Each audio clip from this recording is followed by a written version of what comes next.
نحمده ونصلي على رسوله الكريم أما بعد أعوذ بالله من الشيطان الرجيم بسم الله الرحمن الرحيم وما أرسلنا من رسول إلا بلسان قومه ليبين لهم فيضل الله من يشاء ويهدي من يشاء وهو العزيز الحكيم صدق الله العظيم۔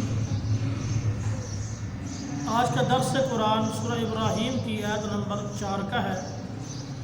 اللہ رب العزت فرماتے ہیں کہ ہم نے جس قوم کے پاس بھی جو نبی بھیجا اس نبی کی بھی وہی زبان تھی جو اس کی قوم کی زبان تھی۔ اس کی وجہ یہ ہے کہ اگر نبی کی زبان اور ہو اور امت کی زبان اور ہو تو پھر امت کو صحیح طور پر بات سمجھ نہیں آ سکتی۔ تو اللہ نے جس قوم میں جو نبی بھیجا اس قوم کی ہی زبان والا بھیجا تاکہ ان کو بات صحیح سمجھ میں آئے۔ تو نبی کریم صلی اللہ علیہ وسلم کو مکہ المکرمہ کے اندر مبعوث فرمایا، اہل عرب کے علاقہ میں بھیجا، ان کی زبان عربی تھی، تو اللہ نے نبی کریم صلی اللہ علیہ وسلم کو بھی عربی زبان عطا فرمائی۔ یہ عربی زبان سب سے اعلیٰ زبان ہے۔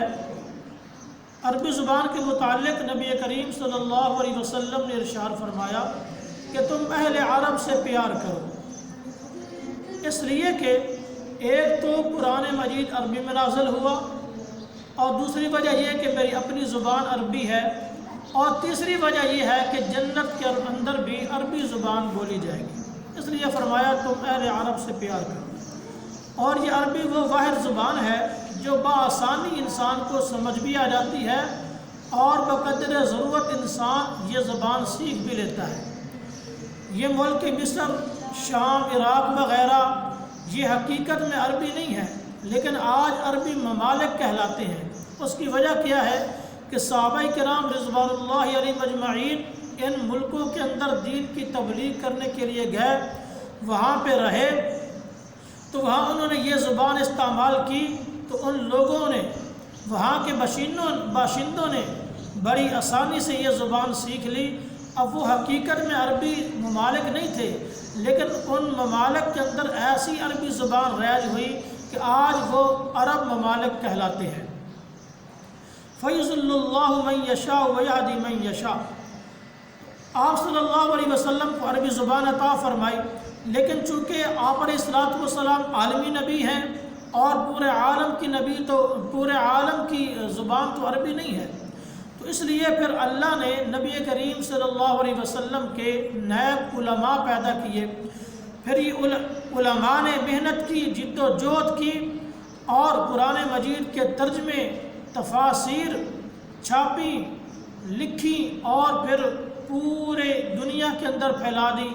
آج ہر زبان کے اندر قرآن مجید کی تفسیر ہمیں مل سکتی ہے۔ تو اللہ تبارک و تعالی نے ہر نبی کو وہی زبان عطا فرمائی جو اس کی امت کی زبان تھی، لیکن ہدایت اور گمراہی اللہ کے ہاتھ میں ہے۔ فرمایا فَيُضِلُّ اللَّهُ مَن يَشَاءُ وَيَهْدِي مَن يَشَاءُ۔ اللہ جسے چاہتا ہے گمراہ کرتا ہے، جسے چاہتا ہے ہدایت دیتا ہے۔ وَهُوَ الْعَزِيزُ الْحَكِيمُ، وہی غالب حکمت والا ہے۔ تو ہمیں اللہ تبارک و تعالی سے ہر وقت ہدایت کی دعا کرنی چاہیے۔ اللہ عمل کی توفیق نصیب فرمائے۔ وَمَا عَلَيْنَا إِلَّا الْبَلَاغُ۔